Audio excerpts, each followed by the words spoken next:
ఒక చిన్న పల్లెటూరు. ఊరంతా రైతులే. కొత్త ఋతువు మొదలైంది. రైతులు పంటల మీద కొత్త ఆశలు పెట్టుకున్నారు. ఒక రోజున సోమయ్య పొలం మీదుగా నడుచుకుంటూ వెళ్తూ ఉంటాడు.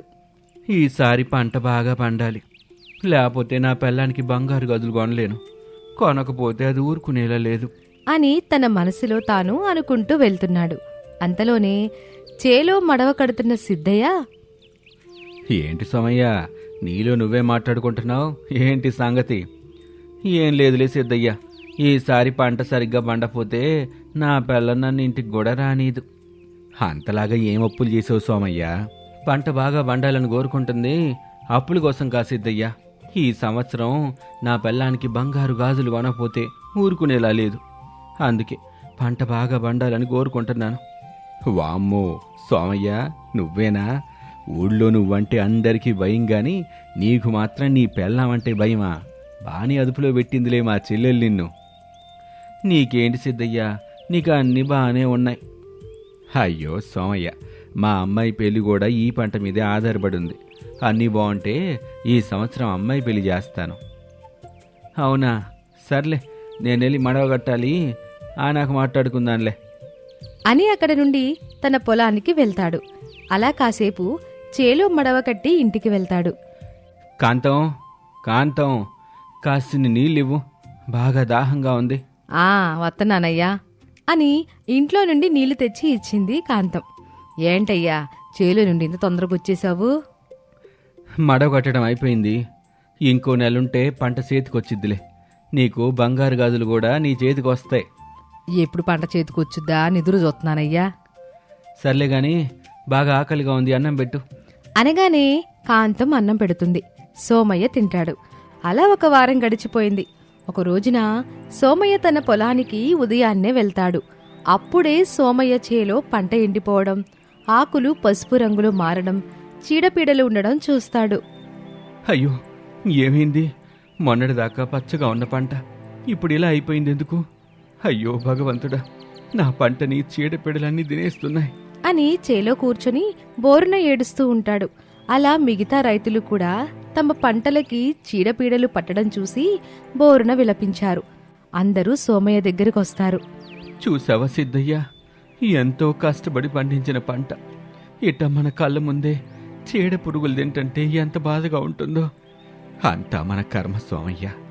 ఈ ఆట మనకేదో ఒక ఆటంకం వల్ల పంట నష్టం జరుగుతానే ఉంది. అన్నీ బావుంటే నా కూతురికి సంవత్సరం పెళ్లి చెయ్యాలనుకున్నాను. ఇప్పుడు చూస్తే పంట కూడా ఈ చీడ పురుగుల వల్ల నాశనమైంది. అలా ఆశతో వేసిన పంటలు క్షణాల్లో నాశనమైపోయాయి. రైతుల మనసుల్లో భయం, బాధ పెరిగిపోయాయి. అప్పుడే వెంకటేష్ అనే రైతు వారి వద్దకొస్తాడు. ఏంటి సోమయ్య మావా, ఇంత నిరాశగా కూర్చున్నావు? ఇంకేం చెయ్యాలి వెంకటేశ, ఈసారి కూడా పంటలు బాడని, ఇంక పంటేసే ధైర్యం లేదు. మన అదృష్టం ఇంతే అనుకోవాలి.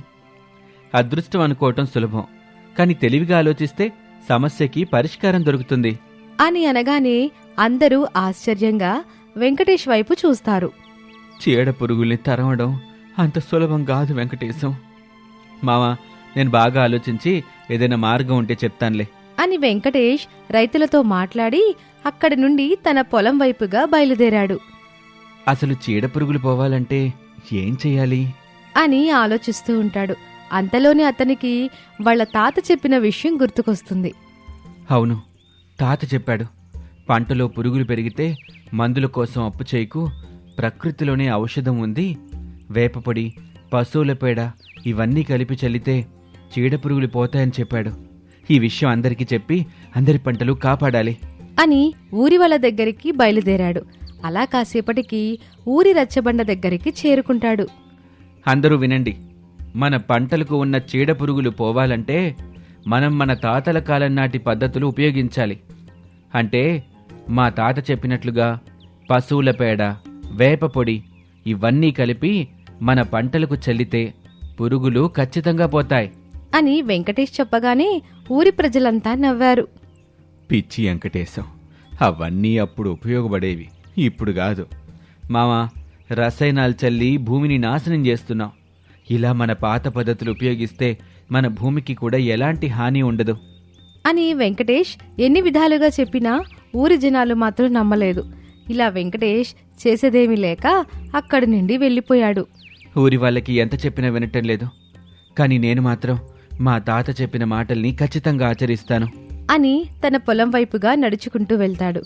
అలా కాసేపటికి పొలానికి చేరుకుని వెంకటేష్ ఆ పాత పద్ధతినే ప్రయత్నించాలని నిర్ణయించుకున్నాడు. అప్పుడే పొలం దగ్గరికొచ్చిన అతని భార్య, ఇదేం గందరగోళం చేస్తున్నావయ్యా? ఇది గందరగోళం కాదు, తాత చెప్పిన పద్ధతి, మన పంటను కాపాడే పాత జ్ఞానం. కాని ఊరోళ్ళు నమ్మరు కదా వాళ్ళు నమ్మకపోయినా పర్వాలేదు, నేను ప్రయత్నిస్తాను అని ఆ మందు తయారయ్యాక వెంకటేష్ పిచికారీ చేయడం మొదలుపెట్టాడు. అయ్యో, ఆ వెంకటేశ్ ఏదో చేస్తున్నాడు, అటు చూడు సిద్ధయ్యా, ఏదో యాపాకులు పొడి చేసి పిచికారీ చేస్తున్నాడు. ఇవన్నీ పిచ్చి పనులు, ఇలా చేస్తే పంట కాపాడగలుగుతామా? అంత డబ్బు ఖర్చు పెట్టి రసాయనాలు జల్లుతుంటేనే పురుగులు పోవట్లేదు, అట్లాంటిది ఈ పొడి కొట్టగానే చీడ పురుగులు పోతాయా? ఇదంతా అతగాడి పిచ్చి నమ్మకం అని అతనిని వెక్కిరిస్తూ ఉన్నారు. అలా 2 రోజులు గడిచిపోయాయి. చీడపీడలన్నీ తగ్గిపోయాయి. ఊరి రైతులందరి పంటలు ఎండిపోతూ ఉండగా వెంకటేష్ పొలంలో మాత్రం పచ్చదనం వచ్చింది. మొక్కల మీద కొత్త పచ్చని ఆకులు మొలిచాయి. చూడు సిద్ధయ్య, మన పంట మరీ పాడవుతోంది గాని వెంకటేష్ పొలంలో మళ్ళీ పచ్చదనం వచ్చింది. మనం నమ్మకపోవటం మన తప్పు. తాత మాటలు విన్నాడు, గెలిచాడు. అతని ముందు మనం ఓడిపోయాం. మనం నవ్వుకున్నాం, ఎక్కిరించాం. కానీ మనమే తప్పు చేశాం సోమయ్య. పద, వెంకటేష్ దగ్గరికి వెళ్దాం అని ఇద్దరూ కలిసి వెంకటేష్ దగ్గరికి వెళ్లారు. వెంకటేశా, మేం మొదట్లో నీ మాటలు పట్టించుకోవాలా, కానీ ఇప్పుడు నీ పొలం చూస్తుంటే ఆశ కలిగింది. మాకు కూడా పద్ధతి నేర్పుతావా? నేర్పించడం ఏంటి మామా? ఇది మనందరి పద్ధతి. ఇది నా తాత చెప్పింది. మీ పొలాల్లో కూడా చేస్తాం. మన పంటలు మళ్ళీ పచ్చగా మారుతాయి. అలా వెంకటేష్ ఊరి రైతులందరినీ పొలానికి తీసుకెళ్లి వేపపొడి, పశువుల పేడ, ఉప్పు, నీరు కలిపి ఎలా తయారు చేయాలో చూపించాడు. మీరు కూడా ప్రయత్నించండి అన్నదమ్ములారా. మమ్మల్ని చూసి వెక్కిరించారు, అయినా కూడా మేము వెనక్కి తగ్గకుండా మా ప్రయత్నం మేం చేశాం. ఇప్పుడు మీరు కూడా అలాగే చేయండి. పంట బాగుంటేనే కదా మన రైతన్నలు బాగుండేది అని అంటుంది. అందరూ వెంకటేష్ చెప్పిన పాత పద్ధతుల్ని వింటూ ఉన్నారు. సరే వెంకటేశ, రేపటి నుంచి నేను కూడా మొదలెడతాను. నేను ఇట్టగే చేస్తాను. ఇక నుంచి నా కాంతం కోసం బంగారు గదులు కొనగలనని ఆశ పెరిగింది. అలా ఊరి రైతులందరూ వెంకటేష్ చెప్పిన పద్ధతిని పాటించడం మొదలుపెట్టారు. కొద్ది రోజులకే ఆ ఊరి పొలాలన్నీ పచ్చగా మారాయి. చీడపురుగులు మాయమైపోయాయి. 1 నెల తర్వాత ఆ పల్లెటూరి పంటలు నిండుగా పండాయి. రైతులందరి కళ్ళల్లో ఆనంద బాష్పాలు మెరిశాయి. అరే రాము, రాజు, ఇలా రండి అని సోమయ్య తన 2 కొడుకులను పిలిచి వాళ్ల ముందు ఒక విలువైన వజ్రాల పెట్టె ఉంచుతాడు. ఏంటి నాన్న, ఆ పెట్టె చాలా ప్రత్యేకంగా ఉంది? అదా, చెప్తాను. కాస్త ఆగు పెద్దోడా. మీ అమ్మ పెరట్లో ఉంది, తను కూడా రాని. అందరికీ కలిసి చెప్తాను. అలాగే నాన్న. అలా కాసేపటికి పెరట్లో నుంచి సోమయ్య భార్య లక్ష్మి వచ్చింది. నాన్న, ఇప్పుడు చెప్పండి, అమ్మ కూడా వచ్చింది. రాము, రాజు, ఇద్దరూ జాగ్రత్తగా వినండి. నేను మీ అమ్మ తీర్థయాత్రలకి వెళ్తున్నాం. అందుకే ఈ విలువైన వజ్రాల పెట్టె మీకిచ్చి వెళ్ళాలని ఆగాం. ఏంటి, వజ్రాలా? అవును బాబు, వజ్రాలే. ఇందులో ఒక వజ్రానికి చాలా డబ్బొచ్చుద్ది, ఇంకో వజ్రానికి కాస్త తక్కువ డబ్బే వచ్చుద్ది. మీరే ఈ వజ్రాల్ని అవసరం వచ్చినప్పుడు జాగ్రత్తగా పంచుకోండి అని ఆ వజ్రాల పెట్టె వాళ్ళిద్దరికీ అప్పచెప్పి తీర్థయాత్రలకి బయలుదేరుతారు సోమయ్య, లక్ష్మి. వాళ్ళిద్దరినీ సాగనంపిన తర్వాత, చిన్నోడా, నాన్న ఈ వజ్రాల్ని సరిసమానంగా పంచుకోమని చెప్పాడు. కానీ ఇందులో ఒక వజ్రానికి డబ్బులు ఎక్కువ వస్తాయి, ఇంకో వజ్రానికి తక్కువ డబ్బులు వస్తాయి. కాబట్టి ఇద్దరం ఒక నిర్ణయానికి వద్దాం.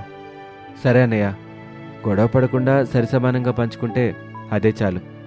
మన పొలంలో ఈసారి ఎవరు కష్టపడి పంట బాగా పండిస్తారో వాళ్ళకి విలువైన వజ్రం, ఎవరైతే తక్కువ పంట పండిస్తారో వాళ్ళకి ఈ తక్కువ డబ్బులొచ్చే వజ్రం. అన్నయ్య, చాలా మంచి మాట చెప్పావు. అలాగే చేద్దాం అని అక్కడి నుంచి వెళ్ళిపోతాడు. అలా 1 వారం గడిచింది. రాము, రాజు రోజు ఆ వజ్రాల పెట్టెను చూసి జాగ్రత్తగా దాచుకుంటారు. అలా ఒక రోజున ఆ వజ్రాల డబ్బాలోని ఒక వజ్రం కనబడకుండా పోయింది. అరే రాజు, ఇందులో ఒక వజ్రం కనిపించటం లేదు. నువ్వు తీసి ఎక్కడైనా దాచావా? ఏం మాట్లాడుతున్నావు అన్నయ్య? నేనెందుకు తీస్తాను? మరి నువ్వు తీయకపోతే వజ్రం ఎటుపోయినట్లురా? నిజం చెప్పు, నువ్వు వజ్రాన్ని దొంగతనం చేసావు కదూ? అన్నయ్య, నేనెందుకు తీస్తాను? మనం ముందుగానే ఒక నిర్ణయానికి వచ్చాం కదా, ఇంకెలా వజ్రాన్ని దొంగలిస్తాను? రాజు, నాటకాలాపి ఆ వజ్రాన్ని తెచ్చిందిలో పెట్టు. అన్నయ్య, నేను తీయలేదంటే నువ్వు నమ్మటం లేదు. సరే, నేను తీయలేదన్నా కూడా నా మీద నిందలేస్తున్నావు కదా. పద, మన గ్రామ పెద్ద దగ్గరికి వెళ్ళి మన సమస్యకి పరిష్కారం తీసుకుందాం. అప్పుడు ఆయనే తెలుస్తాడు దొంగ ఎవరని. సరే, పద పోదాం అని ఇద్దరూ నడుచుకుంటూ గ్రామ పెద్ద దగ్గరికి వెళ్తారు. చెప్పండి అబ్బాయిలు, ఏంటి మీ సమస్య? అయ్యా, మా అమ్మా నాన్న తీర్థయాత్రలకి వెళ్ళారని మీకు తెలుసు కదా. తెలుసు. వాళ్ళకేదైనా సమస్య వచ్చిందా? సమస్య వాళ్ళది కాదయ్యా, మాది. మా అమ్మా నాన్న తీర్థయాత్రలకి వెళ్ళేటప్పుడు మా నాన్న 2 వజ్రాలనిచ్చి వాటిని సరిసమానంగా పంచుకోమని చెప్పాడు. వాటిలో ఒక వజ్రానికి చాలా విలువుంటే ఇంకొక వజ్రానికి కొంత విలువ తక్కువగా ఉంటుందని చెప్పారు. వాటిని ఎలా పంచుకోవాలో అర్థం కాక మేమిద్దరం పంట కోసిన తర్వాత పంటని చూసి పంచుకుందామని ఒక చోట దాచిపెట్టాం. కానీ ఇప్పుడు వాటిల్లో ఒక వజ్రం కనిపించటం లేదు. వజ్రం కనిపించటం లేదా? మీరు వజ్రాలు దాచిపెట్టిన చోటు మీకు తప్ప ఇంకెవరికైనా తెలుసా? లేదయ్యా, ఎవరికీ తెలిసే అవకాశమే లేదు. ఎందుకంటే అది పెట్టిన సమయంలో నేను, మా అన్నయ్య తప్ప ఇంకెవరూ లేరు. అంటే ఇప్పుడు నువ్వు ఏం చెప్పాలనుకుంటున్నావు? ఆ పోయిన వజ్రం మీ అన్న దొంగిలించాడనా? అయ్యో, నేనెందుకలా అంటానయ్యా? నేను రోజులాగానే పొలం పనులు చేసుకుంటూ ఉండగా మా అన్న నా దగ్గరికి వచ్చి వజ్రం పోయిందని చెప్పాడు. నేను దొంగిలించుంటానని అన్నయ్య అనుమానపడుతున్నాడు. ఆ వజ్రం దొంగిలించింది నేను కాదని మీరు చెప్తే ఆయన నమ్ముతాడని మీ దగ్గరికి వచ్చాను. మీ అన్నయ్యని దొంగ అనటానికి ఒప్పుకోవటం లేదు. నువ్వు దొంగతనం చేయలేదు అంటున్నావు. సరే, అసలు దొంగ ఎవరో కనిపెడదాం. ముందు ఆ వజ్రాల్ని మీరు దాచిపెట్టిన చోటికి నన్ను తీసుకువెళ్ళండి. అసలు రహస్యమేంటో కనిపెడదాం అని అంటాడు సోమయ్య. సోమయ్య అలా అనగానే రాము, రాజు కలిసి సోమయ్యని వాళ్ళు వజ్రాలు దాచిపెట్టిన చోటికి తీసుకుని వెళతారు. గ్రామ పెద్ద ఆ చోటంతా కాసేపు జాగ్రత్తగా పరిశీలించిన తర్వాత అన్నదమ్ములతో ఇలా అంటాడు. రాము, రాజు, నాకిక్కడొక విషయం అర్థమైంది. దాని గురించి పూర్తిగా ఆలోచించి మీకు అసలు దొంగ ఎవ్వరనేది 2 రోజుల్లో చెప్తాను. అప్పటి వరకు మీ పని మీరు చేసుకోండి అని చెప్పి అక్కడి నుండి గ్రామ పెద్ద వెళ్ళిపోతాడు. అన్నయ్య, గ్రామ పెద్దకేదో విషయం అర్థమైందని అంటున్నాడుగా, ఆ విషయం ఏమై ఉంటుందంటావు? నాకు మాత్రం ఎలా తెలుస్తుందిరా? సరేలే, ఆ వజ్రాల సంగతి, దొంగ సంగతి ఆయనే చూసుకుంటాలే అన్నయ్య. మనం పొలం సంగతి చూసుకుందాం పద. ఈ వజ్రాల కోసం చూసుకుంటే ఉంటే కష్టపడి పెంచుకున్న పంట నాశనం అవుతుంది. రాజు అలానేసరికి రామురాజు కలిసి పొలానికి వెళ్ళిపోతారు. రాజు తాను చేస్తున్న పని మీద దృష్టి పెట్టి వజ్రాల గురించి పూర్తిగా మరిచిపోయినప్పటికీ రాము మాత్రం వజ్రాల గురించి ఆలోచించడం మానలేకపోతాడు. అలా 2 రోజుల తర్వాత, ఒరే తమ్ముడు, గ్రామ పెద్ద తీర్పు చెప్పేది ఈరోజే కదా? అవునన్నయ్య, కానీ ఆయన నుంచి ఏ కబురు రాలేదు కదా. సరే, ఆయన కబురు పెట్టే వరకు చూద్దాం. ఇప్పుడు మనకి ఆ వజ్రాలతో పనేమీ లేదు కదా. అవును, మనకిప్పుడు ఆ వజ్రాలతో పనే ఉంది, ఏ పని లేదు కదా. మాటలో వస్తున్న కంగారు నాపుకుంటూ తన తమ్ముడికి తెలియనివ్వకుండా రాము జాగ్రత్త పడతాడు. ఇంతలో ఊర్లో చాటింపులు వేసే శంకరం రాము, రాజు దగ్గరికి వచ్చి ఇలా అంటాడు. ఒరే రాము, మీ నాయన మీకయ్యో వజ్రాలు ఇవ్వటము, అయి దొంగతనం జరగటము కూడా జరిగిందంటగా. ఎంత జరిగినా మీ ఒంట్లో ఎంత కంగారు కూడా లేదేంట్రా? కష్టపడ్డ సొమ్ము కాదు కదా, వస్తే అదృష్టం, లేకపోతే మన కష్టం మనకే ఉంటుంది. అందుకేగా అంత ప్రశాంతంగా ఉన్నారు. అంతే కదా శంకరం, మా అన్న నేను కలిసి ఉంటే ఎంత సంతోషంగా ఉండడమే కాదు, మా నాన్న మాకిచ్చిన వాటికంటే గొప్ప వజ్రాలు సంపాదించగలం. అంత నమ్మకం మా మీద మాకున్న తర్వాత పోయిన వాటి గురించి ఆలోచించే అవసరం ఏముంటుంది చెప్పు? ఇంతకీ నువ్విక్కడ ఎందుకు వచ్చావో చెప్పలేదు? గ్రామ పెద్దన్నాడు కదా, ఆయన మిమ్మల్ని పిలుచుకురమ్మని చెప్పాడు, అది చెప్పడానికనే వచ్చాను. అది చెప్పకుండా ఏదేదో మాట్లాడుతున్నావు. అరే తమ్ముడు, త్వరగా వెళ్దాం పదా. అని పైకి చెప్పినా లోపల కొంత భయం భయంగానే ఉంది రాముకి. అలానే గ్రామ పెద్ద దగ్గరికి వెళ్లారు ఇద్దరు. వాళ్ళని చూసిన గ్రామ పెద్ద, ఒరే అబ్బాయిలు, మీరా వజ్రాల్ని దాచిన చోటికి మరోసారి వెళ్దామా అని అడిగాడు. తర్వాత ముగ్గురు కలిసి వజ్రాల పెట్టెని దాచిన చోటుకి వెళ్లారు. పెట్టె తెరిచి చూడగా ఆశ్చర్యంగా అందులో 2 వజ్రాలున్నాయి. వాటిని చూసి ముగ్గురు ఆశ్చర్యపోయారు. తప్పు ఎక్కడ జరిగిందో ఎవరు చేశారో తెలీదు, కానీ వాళ్ళ తప్పుని వాళ్ళు తెలుసుకున్నారు. కాబట్టి ఇంకా ఎవరు ఈ పని చేసుంటారని ఆరాలు తీయటంలో అర్థం లేదని నా అభిప్రాయం. మీకేదైనా అభ్యంతరం ఉంటే చెప్పండి. అయ్యా, మా వజ్రాలు మాకు దొరికినాయి, ఇంతకన్నా ఇంకేం కావాలి మాకు? అవునయ్యా, నిజం చెప్పాలంటే మాకీ వజ్రాలతో పని కూడా లేదు.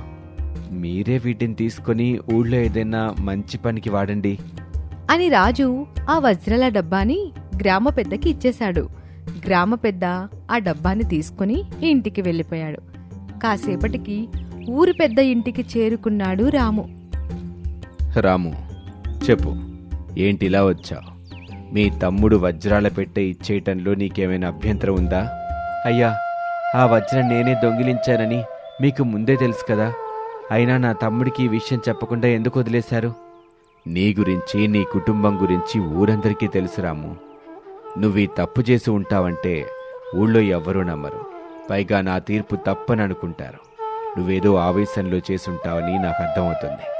ఆ నమ్మకం కోసమే శంకరానికి ఈ విషయం చెప్పి మీ దగ్గరికి పంపించాను. అతను నాకు చెప్పిన దాని ప్రకారం నువ్వు వజ్రం తిరిగి యథాస్థానంలో పెట్టి ఉంటావని అర్థమైంది. అందుకే నేరుగా అక్కడికి తీసుకుని వెళ్ళాను. కానీ నా తమ్ముడికి చెప్పలేదు. అదే సంతోషమయ్యా. తప్పు ఎప్పటికీ చెయ్యని వాడికంటే తప్పు చేసిన దాని నుంచి మంచి నేర్చుకున్నవాడే నిజమైన మనిషి అని నేను నమ్ముతాను. ఇవన్నీ ఆలోచించకుండా వెళ్ళి నీ తమ్ముడితో ప్రశాంతంగా బ్రతుకు. ఈ విషయం నీ తమ్ముడికి ఎప్పటికీ తెలియనివ్వకు. వాడికి నా మీద ఎంత నమ్మకం ఉందో ఈ వజ్రాల విషయం జరిగిన తర్వాతే నాకు తెలిసింది. అలాంటి వాడికి నేను దొంగతనం చేశానని చెప్పి ఆ నమ్మకాన్ని పోగొట్టుకోలేను అని చెప్పి అక్కడి నుంచి పొలానికి తిరిగి వెళ్ళిపోతాడు రాము. అప్పటినుంచి అన్నదమ్ములు కష్టపడి పనిచేస్తూ సంతోషంగా జీవిస్తూ ఉంటారు. కొద్ది రోజులకి తీర్థయాత్రల నుంచి తిరిగొచ్చిన వాళ్ళ తల్లిదండ్రులు వాళ్ళ ప్రేమలను చూసి చాలా సంతోషిస్తారు.